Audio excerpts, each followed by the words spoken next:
Miroso amin'ny fanavozana ny saritany ireo agent cartographe amin'izao mialoha ny dirana amin'ny Fanisam Bahoaka amin'ny volana Oktobra. Raha ny eto Mahajanga dia misy fizarana roa ny ekipa manao ny asa fanavozana ny saritany.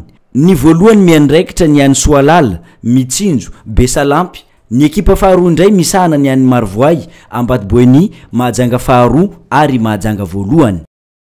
Mariny tona fa mafimafy ny asa ary eto dia manintana hatrany hoantsika Bahoaka mba hanamora anday an'ireo agent cartographe ireo mba hanamora any amin'ny fanatanteran'zareo an'izay asa fanaovana saritany zay.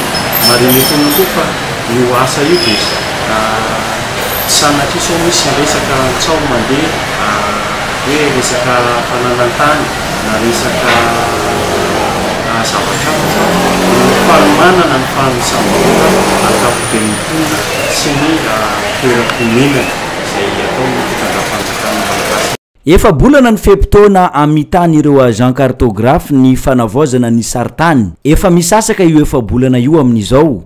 Anefa mbola betsaka ny asa tsy vita hoy ny Tele Nakay ny Instat Mahajanga. Manampy ny isan'ireo mpiasa efa manatanteraka ny asa amin'izao fotoana izao ny eo anivon'io sampandraraha io mba anafainganana ny asa atao.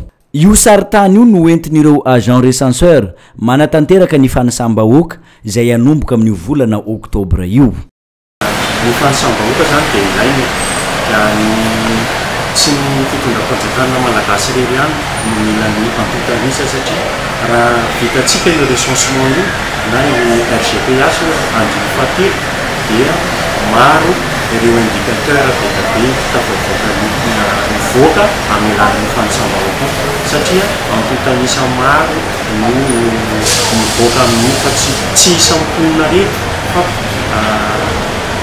ampitanisa maro zany mitafika dans tous les domaines raha tsy amin'ny frantsay satria ny sehatr'asa rehetrarehetra dia ampiasa io ampitanisa io. Ny eto Madagasikara raha ny tokony ho isy dia isaky ny 10 taona dia tokony ho isy ny Fanisam Bahoaka. Mifanohitra amin'izay anefa ny zava-misy eto amintsika 20 taona mahery izay tsy ary nisy Fanisam Bahoaka intsony teto Madagasikara. Taorian'ny nazahoana ny fahaleovan-tena ny taona 1977 no nisy Fanisam Bahoaka voalohany. 7.4 tapitrisa ny isan'ny mponina tamin'izany fotoana izany.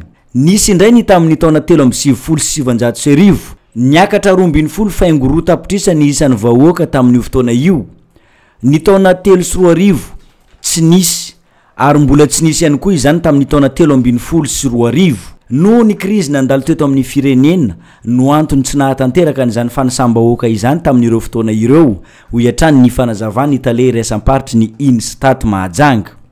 Ny fitondram-panjakana ankehitriny indray vao manao an'izany Fanisam Bahoaka izany amin'ny ity taona 7.2 ity. Tsy ho hisy intsony izy io raha tsy afaka 10 taona manaraka indray.